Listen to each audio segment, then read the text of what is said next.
Good morning प्रिय छात्र छात्राओं। हमने सामाजिक विज्ञान अध्ययन की एक श्रृंखला की शुरुआत की है, जिसके अंतर्गत आज हम सामाजिक विज्ञान कक्षा 9 की पुस्तक अर्थशास्त्र के तृतीय अध्याय निर्धनता की चुनौती का अध्ययन करेंगे। प्रिय छात्र छात्राओं, निर्धनता एक ऐसी समस्या है जो पूरे विश्व में प्रमुख समस्या के रूप में बनी हुई है और हमारे देश में कुछ ज़्यादा ही बनी हुई है। इसकी परसेंटेज के बारे में इसी अध्याय में अगले बात करेंगे। अभी हम एक सामान्य परिचय इसका देख लेते हैं। हमारे आसपास हम विभिन्न लोगों से संपर्क में आते हैं तो उनके कई तौर तरीक़ों को देखकर या उनके रहने के मकान जिस भवन में वो रहते हैं उसको देखकर, कपड़ों के पहनने के तरीके से, या उनके बच्चे स्कूल नहीं जाते हैं या बीमार होने पर इलाज नहीं करा पाते हैं, इन सारे तरीक़ों को देखने पर हमें इस बात का एहसास हो जाता है कि ये अमुक व्यक्ति निर्धन है। प्रिय छात्र छात्राओं, आइए इसको हम दो विशिष्ट उदाहरणों से समझते हैं। पहला उदाहरण लेते हैं हम शहरी निर्धनता का। 33 वर्षीय रामशरण रांची के पास, झारखंड में रांची के पास एक गेहूं से आटा बनाने वाली मिल में काम करता है। उसका रोजगार नियमित नहीं है। प्रिय छात्र छात्राओं, नियमित और अनियमित में अंतर ये होता है कि नियमित में प्रतिदिन व्यक्ति को रोजगार मिलता है, जैसे सरकारी सेवक हो गया कोई, या कोई रजिस्टर्ड कंपनी में काम करने वाला कर्मचारी हो गया। लेकिन अनियमित में उसको प्रतिदिन रोजगार मिलेगा इस बात की कोई गारंटी नहीं होती है। तो वो अनियमित मजदूर के तौर पर एक आटा मिल में काम करता है और महीने में लगभग 1500 रुपये कमा लेता है। प्रिय छात्र छात्राओं, इस धनराशि में उसके ऊपर उसके 4 बच्चों,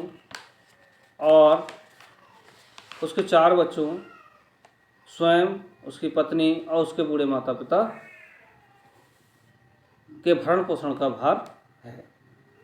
साथ में सहयोग के लिए उसकी पत्नी अंशकालिक रूप में कुछ घरों में काम करके 800 रुपये प्रति माह कमा लेती है और एक उसका जो बड़ा बेटा है वो चाय की दुकान पर काम करके 300 रुपये करीब कमा लेता है, जो कि ये सारी धनराशि पूरे परिवार के भरण पोषण के लिए पर्याप्त नहीं है। नए कपड़े बनाना वहाँ विलासिता की वस्तु समझा जाता है, यानी कि पुराने कपड़े पूरी तरह से तार हो जाते हैं, पहनने योग्य नहीं रहते हैं, तब नए कपड़ों को बनाया जाता है। साबुन लगाना, तेल लगाना या अन्य चीज़ें जो है सामान्य चीज़ों का उपभोग भी वहाँ विलासिता माना जाता है। वह एक किराए के मकान में रहता है जो ईंटों और खपरेल से बना है। खपरेल मतलब एक पटले होते थे मिट्टी के, पका के बनाए जाते थे, जैसे ईंट पका के बनाई जाती है उसी तरह से मिट्टी खपटे बनाए जाते थे और वो छत के रूप में प्रयोग किए जाते थे। प्रिय छात्र छात्राओं, अब भी हम एक ग्रामीण निर्धनता का अध्ययन करेंगे। उदाहरण को देखते हैं। लखा सिंह उत्तर प्रदेश के मेरठ के पास एक गांव का रहने वाला है। वह भूमिहीन है। भूमिहीन मतलब उसके पास बिल्कुल भूमि नहीं है।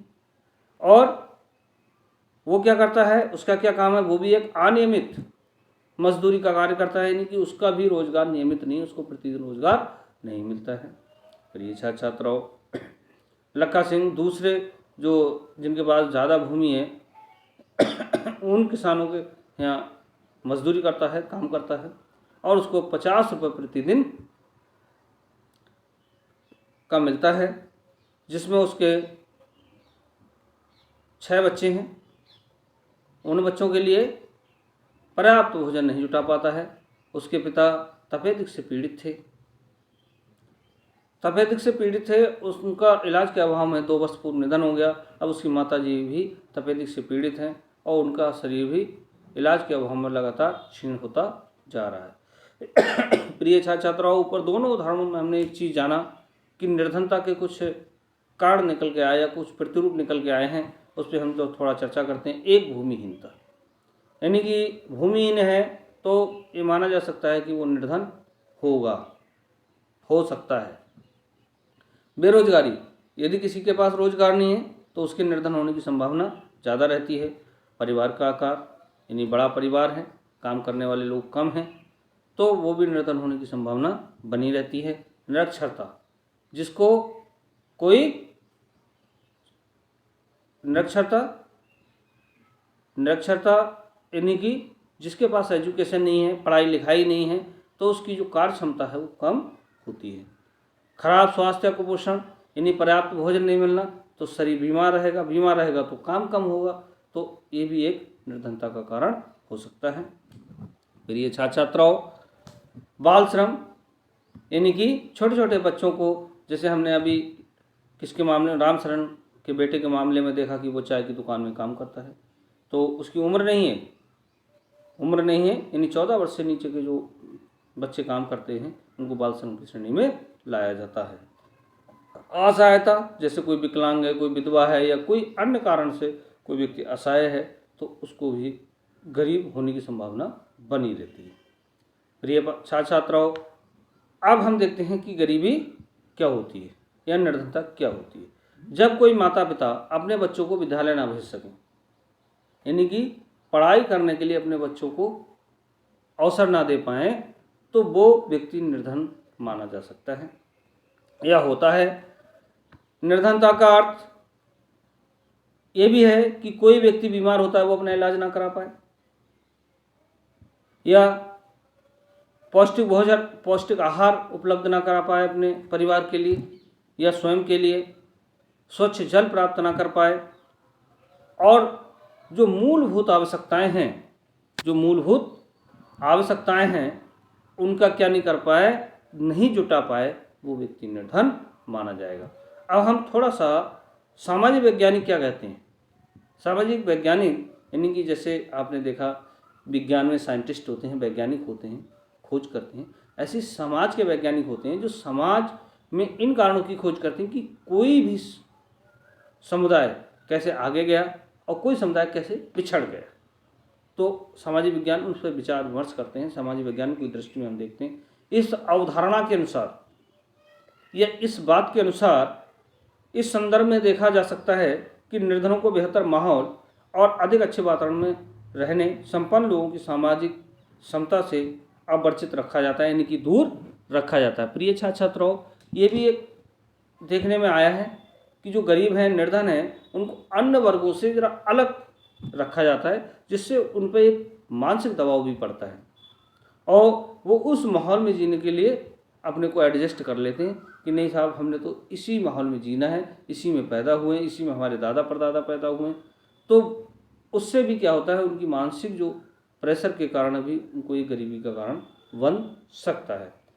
दूसरी बात है कि उनको अवसरों की कमी, क्योंकि जो निर्धन होगा तो वो एजुकेशन नहीं ले पा रहा है, तो जो एजुकेशन से संबंधित जो शिक्षा जीवन के लिए महत्वपूर्ण अंग है, सबसे ज़्यादा महत्वपूर्ण अंग है। कई विद्वानों ने तो ये भी कह दिया कि शिक्षाहीन व्यक्ति पशु समान है, यानी कि जिसके पास शिक्षा नहीं है वो पशु के समान है, यानी पशु है। कई विद्वानों ने इस बात को भी कहा है।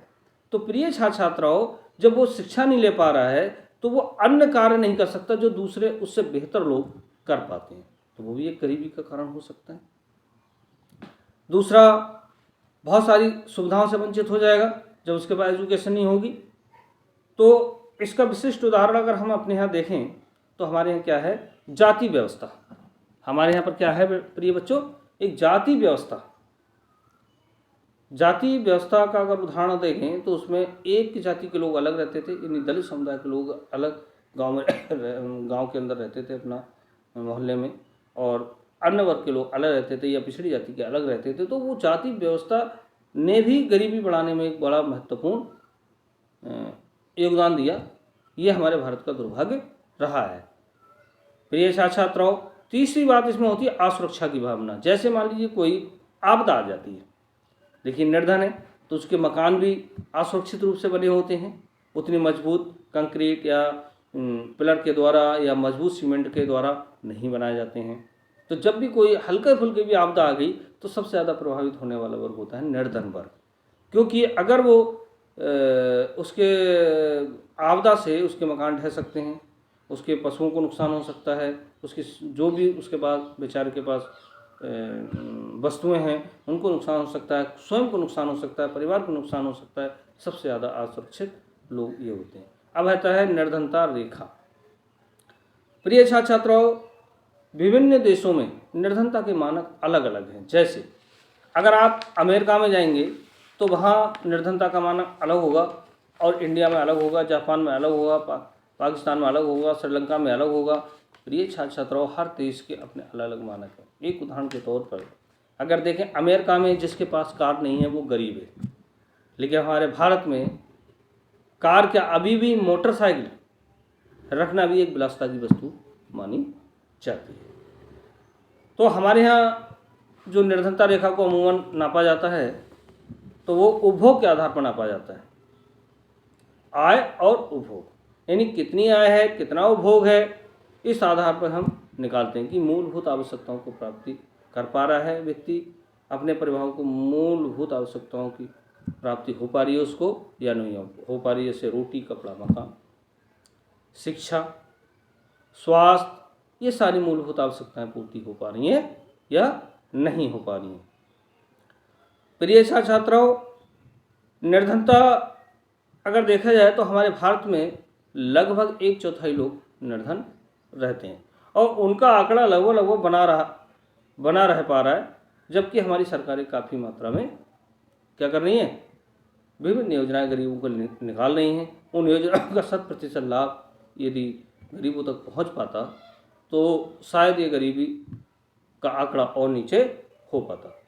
प्रिय छात्र छात्राओं, राष्ट्रीय प्रतिभा सर्वेक्षण संगठन हर 5 वर्षों में गरीबी के आंकड़े इकट्ठे करता है हमारे देश में और आंकड़े जारी करता है। आज हम इस अध्याय का यहीं तक अध्ययन करेंगे। प्रिय छात्र छात्राओं, इस वीडियो में पढ़ाई गई पाठ्य वस्तु पे यदि आपको कहीं पर भी कोई कन्फ्यूजन है या कोई अस्पष्टता दिखती है या समझ में नहीं आती है तो आप मेरे से संपर्क कर सकते हैं।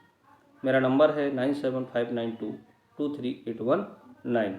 मैसेज, व्हाट्सएप या कॉल करके मेरे से संपर्क करें। वीडियो को बार बार देखें, अच्छे से देखें और चैनल को सब्सक्राइब कर लें और अपने साथियों में इसको शेयर कर दें ताकि अन्य छात्र छात्रा भी इसका लाभ उठा सकें। सदैव अपने माता पिता गुरुजनों का आदर करें। धन्यवाद।